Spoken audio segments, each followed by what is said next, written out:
Venture for America is a nonprofit fellowship program for college graduates who want to learn how to build businesses and create opportunities, become entrepreneurs really. What we do is we recruit top grads, we bring them to a training camp for 5 weeks at Brown University, my alma mater. We bring in entrepreneurs, investors, venture capitalists, McKinsey, IDEO to help train them in what it takes to build a company. And then they work in startup companies in Detroit, New Orleans, Providence, Cincinnati, and 8 other U.S. cities for 2 years, and at the end of those 2 years, they'll have a sense of how these businesses grow and develop. They'll be working with a more experienced entrepreneur during that time. At the end of the 2 years, they can either stay at that company as a manager and leader, or they can even start their own companies, and we have a set of angel investors and a seed fund to invest in them. So you can think of it as a 2-year extended entrepreneur apprenticeship program that has the immediate effect of helping companies expand and hire more people and hopefully create more jobs. Our immediate goal as an organization is to help create 100,000 new U.S. jobs by 2025 by helping these companies grow and also training the next generation of entrepreneur. So there are 6 default paths for young, smart people in the U.S. today. Financial services, management consulting, law school, medical school, graduate school / academia, and Teach for America. So these are 6 things, and these 6 things will comprise between 50 and 70% of university graduates from any national university in the U.S. I mean, they really add up very quickly. They also tend to concentrate our talent in one of 6 geographies: New York City, San Francisco / Silicon Valley, Washington, D.C., Boston, Chicago, and L.A.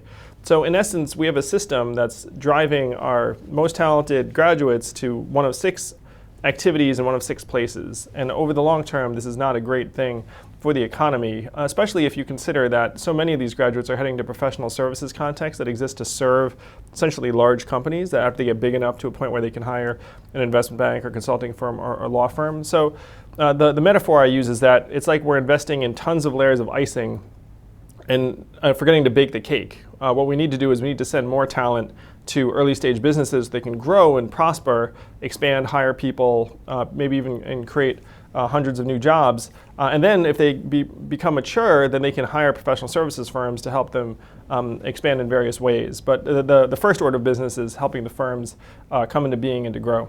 36% of this year's Venture for America class was comprised of women.